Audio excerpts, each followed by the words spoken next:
Bonjour, shalom, bienvenue sur la chaîne Kanye. J'ai eu beaucoup de défis et de combats personnels, mais on reste attaché à Jésus-Christ et puis on va essayer d'alimenter la chaîne malgré tout. Et j'ai aussi remarqué que YouTube a restreint ma chaîne. Je ne sais pas pourquoi, l'option commentaire est désactivée. Je n'ai pas le choix d'activer ou de désactiver les commentaires. Et puis, ils m'ont supprimé aussi l'option communauté. Ça fait que c'est difficile de créer des interactions avec les abonnés. Je dis merci aux quelques nouveaux abonnés qui se sont joints à la chaîne. À la fin de la vidéo, je vais mettre mon l'adresse courriel de la chaîne Kanye pour ceux qui veulent commenter, écrire ou aussi m'envoyer des suggestions de vidéos. Aujourd'hui, je vais parler de la dîme et je vais faire une présentation que je vais essayer de faire courte, mais très descriptive.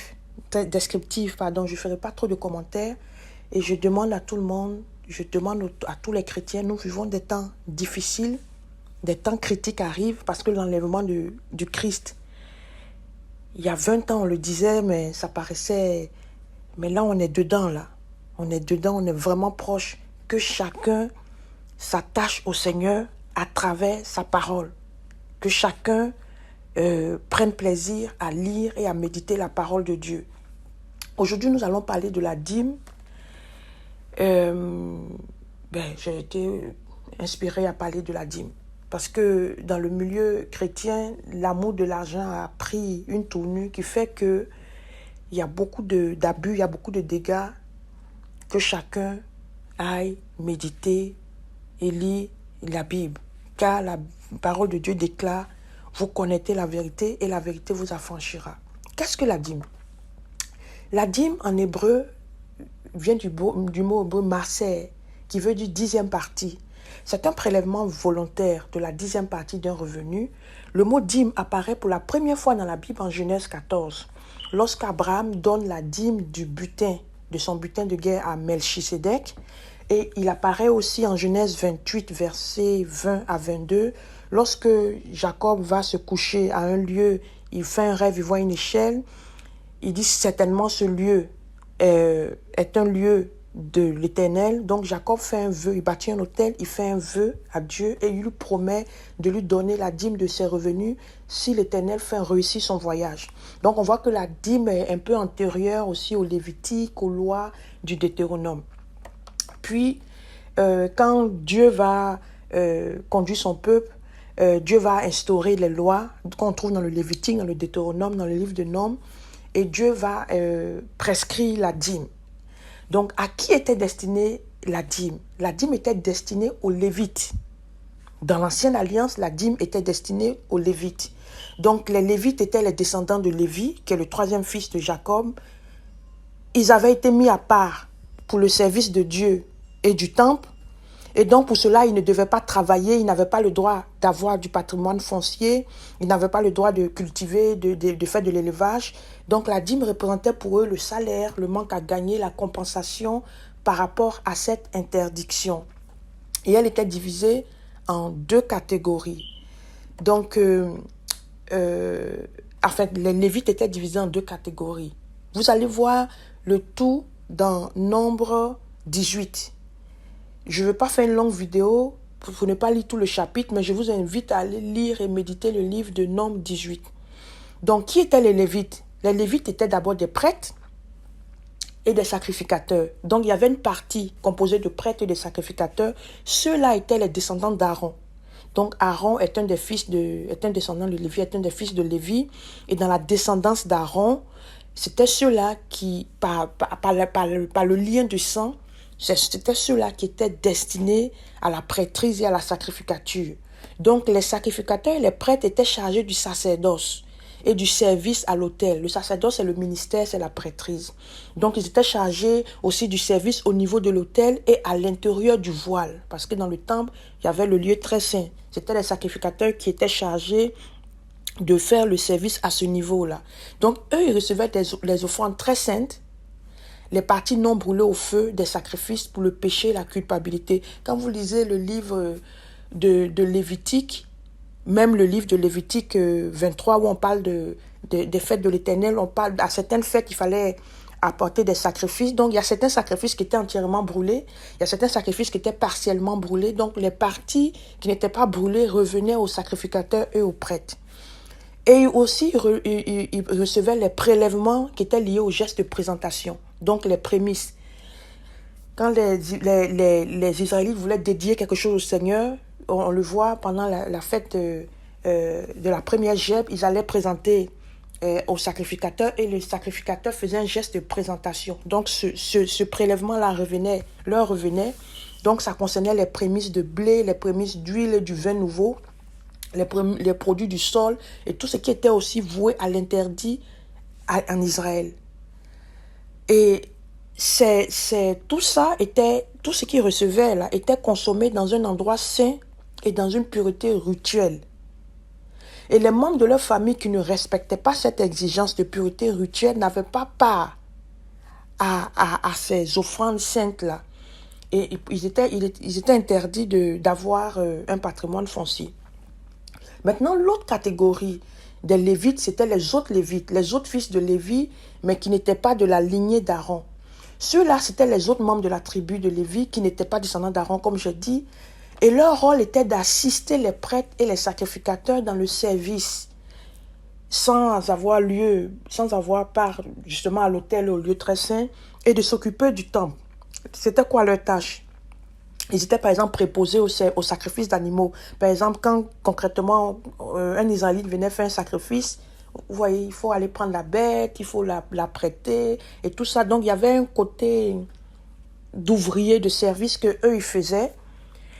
Et puis aussi, toutes les tâches liées au sanctuaire.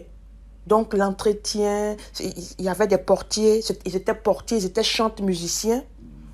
Donc, c'était toutes les tâches liées au sacrifice d'animaux. Par exemple, lorsqu'il y avait un sacrifice d'animaux, des animaux, il y avait tout le côté logistique, là, à prêter l'animal, l'apporter, faire tout ça. Donc, c'était eux qui s'en occupaient. Et puis, ils s'occupaient aussi des tâches du sanctuaire. Par exemple, les tâches d'entretien du sanctuaire. Ils étaient aussi chantes et musiciens. Ils avaient un rôle de chanteur et de musicien. Et on voit dans 2 Chroniques 34, verset 13, de façon concrète, qu'ils avaient part à la dîme. Les chantes avaient part à la dîme. Je parle d'abord de qui étaient les Lévites, on va en venir. Et ceux-là, il y avait aussi des portiers parmi eux. Et ils avaient le rôle de recueillir les dîmes perçues en Israël. Donc la dîme, les dîmes, le mot dîme, recueilli en Israël, leur revenait aux Lévites. Et eux, ils avaient l'obligation de payer une dîme des dîmes. Et la dîme représentait en fait le salaire pour le service qu'ils accomplissaient dans le temple. Je répète, portier, musicien, chantre, entretien, préposé au sacrifice, etc. Comment était utilisée la dîme? On voit cette description dans les chapitres de Deutéronome 14 et 26. D'abord, il y avait 2 dîmes. Je répète, selon ce que j'ai dit précédemment, la dîme de façon concrète revenait aux Lévites. Les sacrificateurs et les prêtres, ils avaient droit à des offrandes que j'ai citées tantôt. Et il y avait 2 dîmes. Il y avait la dîme annuelle, la dîme de l'année, et puis il y avait la dîme de 3 ans. En fait, c'était la dîme de 3 ans qui était même appelée l'année, qui était appelée dîme, parce que on voit dans Deutéronome 14 et 26 et aussi dans Nombre 18, il est écrit chaque 3 ans l'année de la dîme. Et donc, la dîme qui était prélevée chaque année, c'était le 10e de tous les produits de champ. C'était apporté aux Lévites. Comme je disais, ils mangeaient à un lieu choisi. Puis, il est même écrit dans Deutéronome 14 que s'ils ne pouvaient pas transporter la dîme à ce lieu choisi pour la consommer, ils devaient vendre la dîme, prendre l'argent, se rendre à ce lieu, acheter ce qu'ils voulaient avec et consommer avec leur famille. Et cette dîme aussi, si c'était un lieu qui n'était pas le lieu où ils habitaient, ils avaient l'obligation de la partager avec les Lévites qui habitaient dans cette ville-là. Donc, elle était destinée aux Lévites, on le voit dans Nombre 18, versets 20 à 24. Et j'ai une petite question aussi que je me suis posée, mais je n'ai pas la réponse, je n'ai pas eu le temps de creuser. C'est que dans Deutéronome 26, on donne une prescription aussi Mais est-ce que ça s'adressait aux Israélites en général ou aux Lévites? La question reste posée. C'est un devoir aussi qu'on peut aller faire et méditer. C'est intéressant de méditer et lire la parole de Dieu. Et il y avait la dîme qui était prélevée chaque 3 années. Et cette dîme-là revenait exclusivement aux Lévites. On le voit dans Deutéronome 14, verset 28 à 30. C'était la dîme des récoltes. Elle était déposée à l'intérieur des villes et les Lévites avaient l'obligation ou la prescription de la partager avec les immigrés, les orphelins, les veuves qui habitaient dans les villes. Les veuves, les immigrants, les orphelins pouvaient venir se servir dans les entrepôts où étaient déposées les dîmes de ces récoltes-là. Maintenant, la dîme, il y a eu des réformes en Israël pendant la réforme de Néhémie. Comme vous savez, Israël a été divisé en 2 royaumes. Et puis, à un moment donné, le royaume de Juda a été déporté à Babylone. Et quand ils sont revenus, Néhémie, qui a été un peu l'artisan de ce retour-là, le leader, le motivateur par rapport à ça, a voulu reprendre, rénover, restaurer la vie du temple. Donc, il a mis en place des réformes. Donc, Néhémie, vous pouvez lire le livre de Néhémie entre le verset 13 et entre le chapitre 7. Entre le chapitre 7, vous pouvez lire le livre de Néhémie entre le chapitre 7 et le chapitre 13, je crois. Donc, Néhémie a motivé les Israélites à prendre des engagements pour la restauration du temple et du service du temple. Donc, l'un des engagements qu'il a motivé les Israélites à prendre, qui n'existait pas antérieurement dans la loi initiale de Moïse, c'était que les Israélites devaient donner obligatoirement une pièce d'argent de 4 grammes pour le temple et le service du temple. Et comme je dis, ça n'existait pas antérieurement.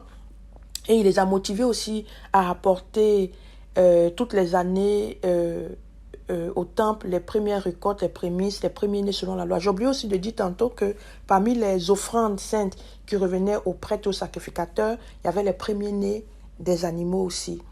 Donc, il d'apporter aux prêtres et de mettre dans la salle de Dieu, dans l'entrepôt du temple, le blé, l'huile, le vin nouveau, et de remettre aux Lévites la 10e partie des produits des champs. Donc, les Lévites avaient part à la dîme.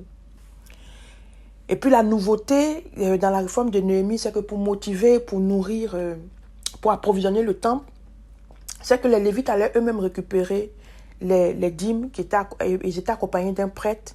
Et la dîme des dîmes était apportée à l'entrepôt du temple qu'on appelle, que vous allez voir, le terme maison du trésor dans le livre de Malachie, en fait une salle qui était dans le temple de Jérusalem qui servait d'entrepôt, une sorte de banque en fait. Donc, maintenant la dîme dans le Nouveau Testament. Dans le Nouveau Testament, Jésus parle de la dîme dans Luc 11, verset 42 et dans Matthieu 23 en disant ceci.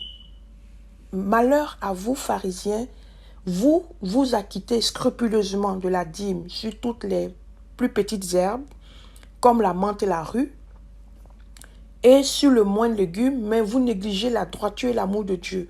Voilà ce qu'il fallait faire sans laisser le reste de côté. Quand Jésus dit ça, Jésus est en Israël. Il n'a pas encore fait le sacrifice. Le temple fonctionne. N'oubliez pas que selon la loi, les Lévites et les prêtres avaient un rôle de servir au temple. Donc, il disait aux prêtres, voilà, oui, c'est ce qu'il fallait faire, sans laisser de côté, ça dit, il fallait toujours vous acquitter scrupuleusement de la dîme sur toutes les petites herbes, mais ne pas négliger la droiture et l'amour de Dieu. Parce que c'est ça qu'il faut faire d'abord, avant de faire l'autre. Et on voit que Jésus n'a jamais exigé qu'on lui paie une dîme. Toutefois, les Israélites et les disciples qui le servaient avec leur bien. Paul parle de la loi de la dîme dans Hébreux 7 et nous allons lire le chapitre avant de terminer cette vidéo. Et au niveau de l'église primitive, les disciples vendaient plutôt leurs biens et les mettaient au service de la communauté, de leur église primitive. Paul n'a jamais prélevé ni exigé de dîme. Il vivait de libéralité et du fruit de son travail. À un moment donné, il était fabricant de tentes. Et dans le livre de Corinthiens, on peut le voir dans 2 Corinthiens 9, il a organisé une collecte volontaire pour les chrétiens de Jérusalem. Ce n'était même pas destiné à lui. Et il motivait, il exhortait les chrétiens à participer à à cette collecte-là. Et il y a un verset qu'il a dit qui m'aime beaucoup et qui, moi, m'a délivré un peu de la culpabilité aussi par rapport à la libéralité. Il a dit dans 2 Corinthiens 9, je pense que c'est verset 13, car il ne s'agit pas de faire la charité pour s'exposer à la tristesse. Donc, il y a toujours un équilibre qu'il ne faut jamais oublier. Donc, c'est ça. En conclusion, nous pouvons dire que la dîme était destinée aux Lévites, qui étaient prêtres et sacrificateurs, et aux autres Lévites qui étaient chantres, musiciens et portiers. Mais la dîme, le dixième, le maaser, était destiné exclusivement aux Lévites, et les sacrificateurs et les prêtres avaient part aux offrandes saintes, aux offrandes par geste de présentation, aux premiers-nés des bêtes. Ils avaient part aux prémices, ils avaient part aux sacrifices. Et les parties des sacrifices d'animaux qui n'étaient pas brûlés entièrement au feu, ils avaient part, tantôt comme je dis, aux prémices de blé, de produits de champ, de vin nouveau et d'huile. Et l'occurrence des prélèvements, il y en avait deux. Il y avait des prélèvements qui étaient annuels. Évidemment, c'était des récoltes et des produits d'élevage. Et puis, il y avait des occurrences qui étaient aux 3 ans. Et chaque 3 années, c'est écrit dans notre Bible, dans Nombre 18, dans Deutéronome 14, dans Deutéronome 26. Chaque 3 ans, c'était l'année de la dîme. Donc, c'était là qu'on récoltait la dîme. On prélevait vraiment la dîme et qu'on allait la mettre dans un entrepôt. Et les Lévites s'en servaient et ils avaient l'obligation de partager cette dîme-là avec les immigrants, les veuves, les orphelins de la ville où ils habitaient. Dans la Nouvelle Alliance, Jésus ne demande jamais de dîme et les apôtres non plus. Sous l'église primitive, les disciples vendaient leurs biens et mettaient l'argent au profit de la communauté. Mais ce que j'aimerais ajouter, c'est que le chrétien a le devoir de contribuer à l'avancement de l'œuvre de Dieu et de soutenir les ministères et sa communauté religieuse. Comme dit Galates 26, 26, que celui à qui l'on enseigne la parole fasse part de tous ses biens à celui qui l'enseigne. Que Dieu vous bénisse. Voici l'adresse de Kaniel Chanel. Dieu vous bénisse.